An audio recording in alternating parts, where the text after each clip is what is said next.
de la Journée internationale des droits de l'homme. Je vous remercie.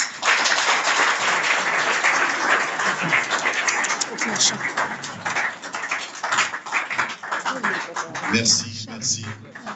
Merci. Est-ce que je peux encore entendre vos applaudissements? Il y a un cocktail qui est prévu là-bas derrière.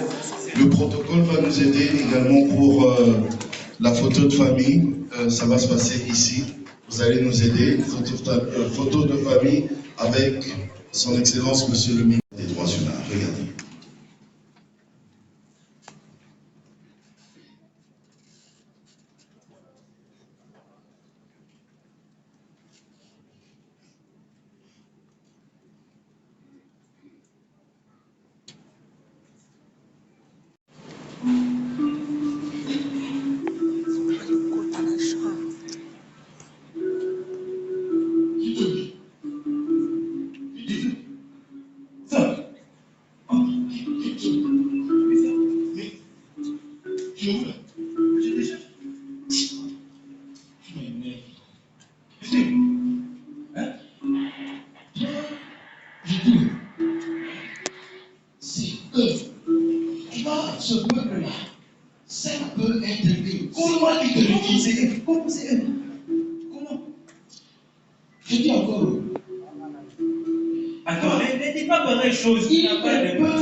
Mais c'est comme ça que tu veux détruire cette tranquillité longtemps conservée dans le pays.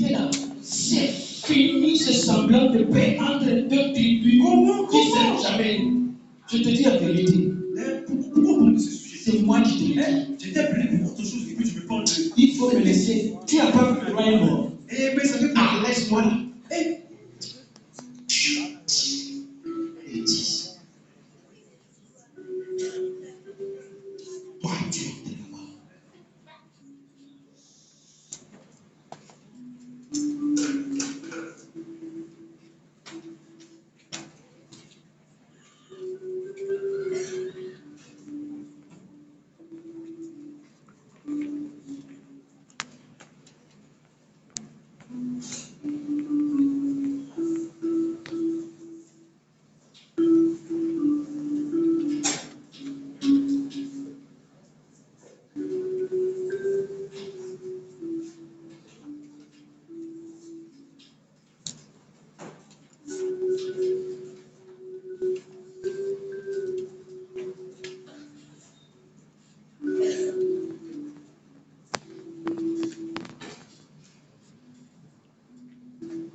Oui, un semblant de paix qui met quand même du temps à s'effondrer.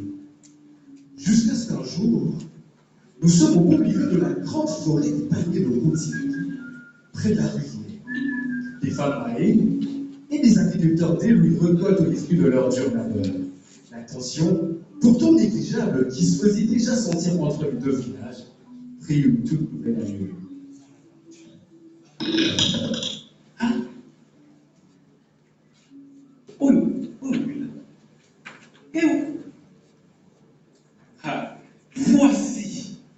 Voici ma meilleure paye de la journée. Ça n'a pas été facile d'être. Attends, ça doit, je pense que ça doit peser environ 20. N'y touche pas, ok? Comment? J'ai dit, n'y touche pas. Comment? Attends, t'es qui? Je l'ai vu bien avant toi. Attends, t'es qui? T'es qui? Dis-moi, t'es qui? Viens. T'es qui? Tu veux savoir si je suis qui? Oui. Tu veux savoir si Dis-moi, je suis qui? Écoute, moi je suis Dave. Déjà, vous n'avez pas le droit d'être ici en réalité. Ah? Pourquoi? Pourquoi? Dis-moi pourquoi? Parce que c'est notre espace, c'est notre terre. Et vous savez quoi? Attends, toi tu connais celui qui a planté cet arbre? Qui? C'est mon arrière-grand-père qui a planté. Ton arrière-grand-père. Ben oui. Sur notre terre, ton arrière-grand-père. Et sur votre terre, ça fait quoi? Écoute, peu importe l'origine de cet arbre, aussi longtemps qu'il est sur notre terre, sur notre espace, devient le fils à nous. Ma soeur, c'est faux. C'est faux. C'est faux. C'est faux. Oui, ça nous appartient. Même si c'est dans votre terre, sur votre terre, ça nous appartient. C'est mon arrière-propre.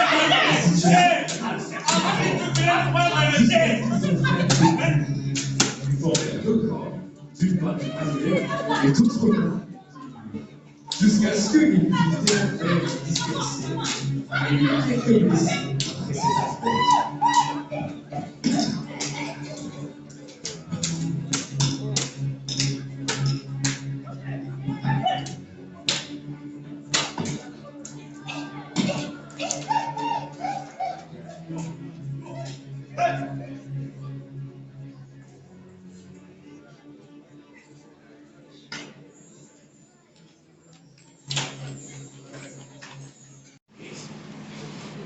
Une victime. Oh, monsieur, je peux voir.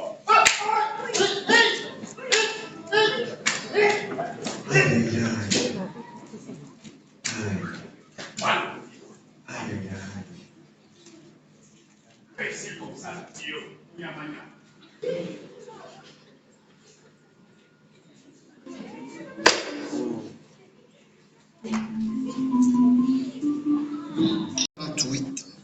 « 10 décembre 2021, 73 ans depuis la proclamation de la Déclaration universelle des droits de l'homme. Déclaration considérée comme la feuille de route mondiale en matière de liberté et d'égalité et qui protège chaque personne en République démocratique du Congo sans considération des races, des religions, des tribus, des langues ou des sexes. L'état de droit prôné par son Excellence, Monsieur le Président de la République, chef de l'État, Félix-Antoine Tshisekedi, doit être celui où tous les droits de l'homme sont au centre de la politique gouvernementale. Étant donné que partout où se trouve un homme ou une femme se trouve de droits, ubisochetas ibius. Des droits qui doivent être impérativement protégés. Et cette tâche est dévolue aux gouvernants que nous sommes. La célébration de la Journée internationale des droits de l'homme est considérée comme spéciale pour le ministère des droits humains parce que la protection et la promotion des droits font partie des attributions qui lui sont dévolues par la loi. Et donc, en constitue ses priorités par essence. En effet, le miroir d'un pays se cristallise par la façon dont les gouvernants traitent leurs gouvernés. De telle manière qu'on ne peut se voiler la face devant les réalités d'aujourd'hui, à savoir les graves violations des droits de l'homme et du droit international humanitaire qui continuent à sévir au sein de notre population. Cependant, nous ne pouvons ignorer les efforts menés par l'ensemble du gouvernement, sous la houlette de son Excellence, Monsieur le Premier ministre, chef du gouvernement Jean-Michel Sama Lukonde et le ministère des droits humains en particulier, afin de matérialiser la volonté du chef de l'État d'instaurer un véritable état de droit à travers les plaidoyers et les actions concrètes visant à ce que tous les Congolais, quelle que soit leur race, leur religion, leur sexe, leur langue, accèdent sans exclusion à la jouissance et à l'exercice de leurs différents droits. La République démocratique du Congo s'efforce, autant que faire se peut, de mettre en place des éléments catalyseurs égaux en dignité et en droit. Ils sont doués de raison et de conscience et doivent agir les uns envers les autres dans un esprit de fraternité, dispose de l'article 1er de la Déclaration universelle des droits de l'homme. Voilà pourquoi, lors de notre avènement à la tête du ministère des droits humains, la première tournée que nous avions effectuée dans plusieurs provinces avait pour principal objet de vérifier les conditions carcérales dans lesquelles les détenus vivent. Les détenus ont en effet aussi de droits, étant humains au même titre que tout autre être humain, hormis le fait qu'ils soient privés de leur liberté. À cet effet, un plaidoyer a été mené pour que leurs conditions carcérales s'améliorent. Nous saisissons donc cette opportunité pour féliciter le travail de son Excellence Madame la Ministre d'État, Ministre de la Justice, et son implication dans la recherche de l'amélioration des conditions carcérales des détenus en visant progressivement l'idéal qui est la duplication du modèle de la prison de Luzumu dans toutes les provinces de la République démocratique du Congo.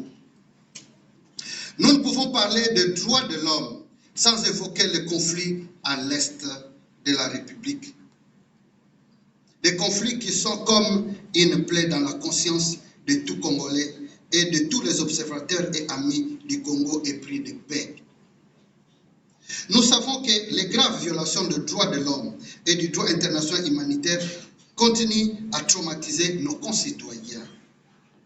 Autant de morts, autant de crimes innommables, autant de détresse parmi nos hommes, nos enfants, nos femmes, nos grands-mères, nos grands-pères. Et c'est dans cette optique qu'il est apparu évident pour le chef de l'État de plaider pour la mise en œuvre rapide des mécanismes de la justice transitionnelle.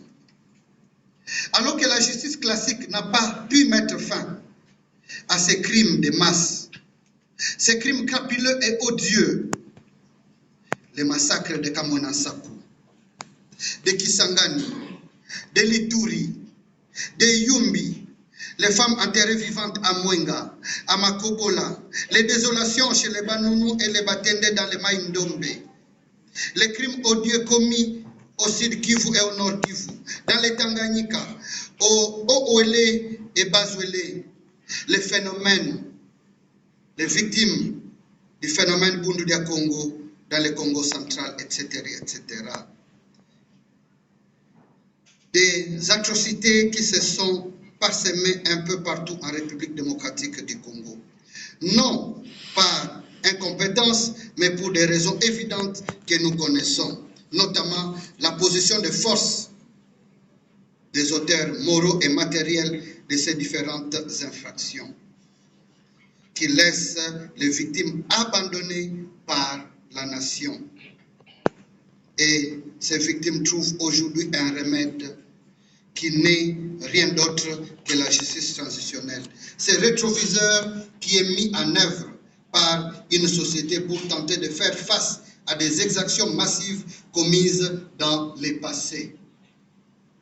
Nous nous permettons ainsi de reprendre les propos du président de la République, chef de l'État, lors du colloque sur la démocratie et la lutte contre la corruption qui a lieu à cet instant, qui a commencé hier et qui continue en ce 10 décembre.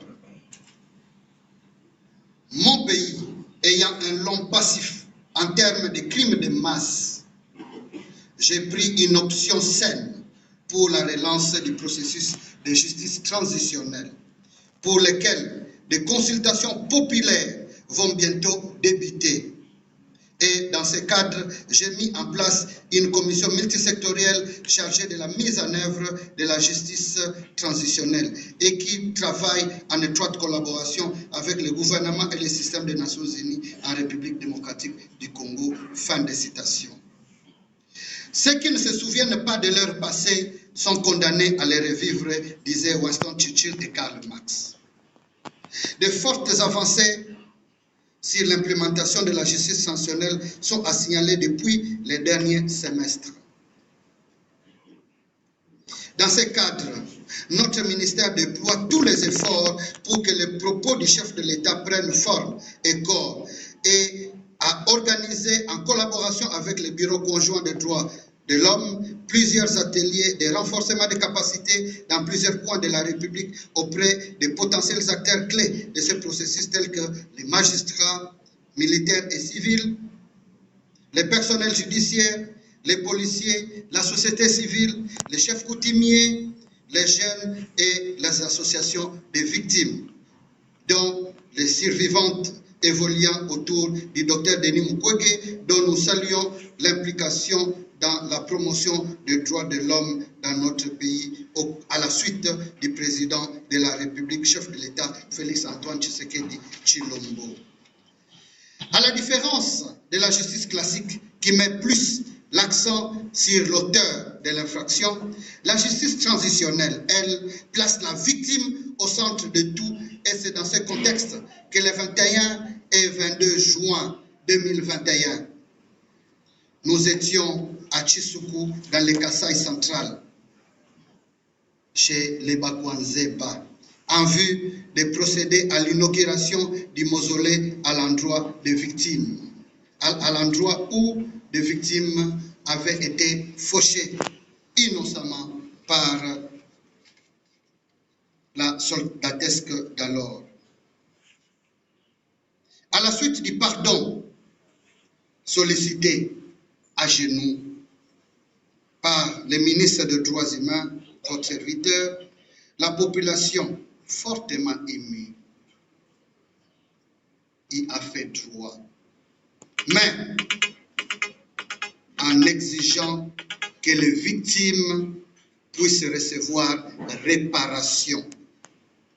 Le processus de justice transitionnelle dans le Kasaï central s'est tellement bien déroulé qu'il a abouti à un édit provincial, un édit créant la commission provinciale justice, vérité et réconciliation et à des consultations populaires recueillant les desiderata de toutes les couches sociales de la province. Lors de notre participation à la 48e session du Conseil des droits de l'homme, nous avons non seulement plaidé pour que le mandat des experts des Nations Unies sur la situation dans les Kasaï soit renouvelé, mais aussi qu'il soit élargi à d'autres provinces. Étant donné les différentes natures des crimes auxquels nos populations ont eu à faire face, nous avons décidé de décentraliser la justice transitionnelle en consultant la population. C'est la raison pour laquelle nous demandons que toute la population congolaise soit disponible pour participer dans les lieux échantillonnés aux collectes des informations qui aideront les acteurs de la justice transitionnelle à mieux faire leur travail. Les consultations nationales sur la justice transitionnelle sont extrêmement importantes pour notre nation, en ce sens qu'elles permettront à la population congolaise de s'exprimer librement sur les modalités, les pouvoirs, les genres de crimes à considérer, les genres de tribunaux qui poursuivront les potentiels bourreaux, les pardons ou l'amnistie, la période à retenir, la possible réconciliation entre Congolais, la présidence de la Commission Vérité et Réconciliation en République démocratique du Congo. Dans le souci de donner aux victimes un espace d'expression, l'organisation de la table ronde avec la distinguée première dame, Madame Denise Nyakero, que nous saluons, a ressorti plusieurs recommandations en faveur des victimes, notamment la création d'un établissement public appelé Fonds national de réparation en faveur des victimes de violences sexuelles et autres crimes graves, FONAREV, qui verra le jour dans les temps qui suivent. Par ailleurs, à New York, devant l'Assemblée générale des Nations Unies, du 22 au 23 novembre 2021, nous avions pris la parole pour condamner la traite des personnes qui est un crime contre l'humanité, en annonçant que quelques jours un peu plus tôt, un projet de loi sur la traite des personnes sous notre supervision venait d'être adopté au sein du Conseil des ministres afin que le Code pénal congolais livre 2 soit modifié et complété pour mieux protéger les potentielles victimes de la traite des personnes sur toute l'étendue de la République démocratique du Congo. Pour répondre aux recommandations qui nous ont été faites par les autres nations au sein des Nations Unies, nous avions fait une évaluation à mi-mandat de l'examen périodique universel cette année. Nous réitérons donc notre volonté de voir des lois importantes être rapidement votées au niveau du Parlement, notamment la loi relative à la protection des défenseurs des droits de l'homme, ainsi que la loi modifiant et complétant les décrets du 30 janvier 1940 portant Code pénal congolais en matière de prévention et de répression contre la traite des personnes que nous venons d'évoquer plus haut. Nous tenons également au respect à la liberté d'expression et à celle de la liberté de la presse. Nous appelons de tous nos voeux l'examen et le vote de la proposition de loi contre les discours incitatifs à la haine. En dehors des multiples défis auxquels nous faisons face pour changer l'image de notre pays en ce qui concerne la protection des droits des Congolais et de leurs libertés fondamentales, nous encourageons nos collègues membres du gouvernement ayant en charge l'intérieur, l'environnement, la justice, l'enseignement primaire, secondaire et technique, les mines, les ressources hydrauliques, les travail, etc., etc.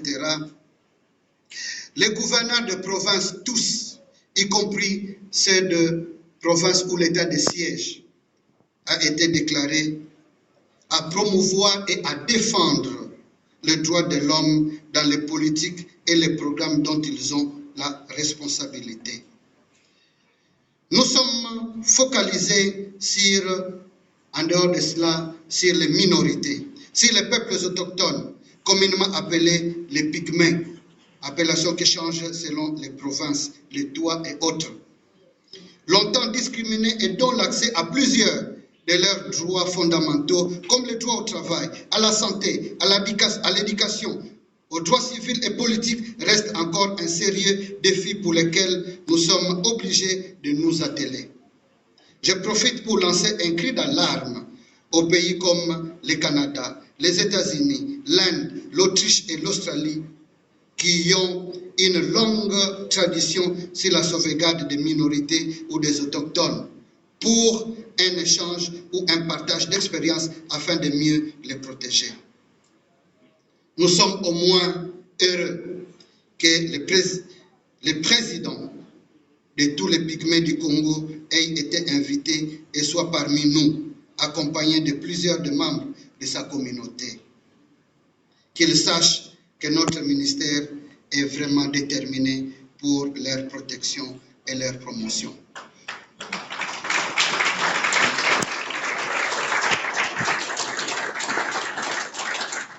Nous nous en voudrons de clore ces mots sans vous remercier tous, vous qui avez fait le déplacement et vous tous qui nous avez suivis de chez vous à travers le petit écran, mais aussi de manière particulière le chef de l'État qui a insisté pour que nos assises passent en direct à la RTNC parce que, figurez-vous, les droits de l'homme, les droits humains comme Madame Bintou ou les directeurs du bureau du conjoint des Nations Unies et l'ambassadeur des États-Unis à le dire, c'est l'un des ministères les plus importants dans le contexte de notre pays. Parce que du respect des droits de l'homme dépendra la coopération internationale, dépendront l'afflux des touristes, dépendront les investissements. Tout cela est très important et tous, comme nous l'avons dit, nous devons être des défenseurs et des gens qui doivent promouvoir les droits humains. Sur ce, nous déclarons clos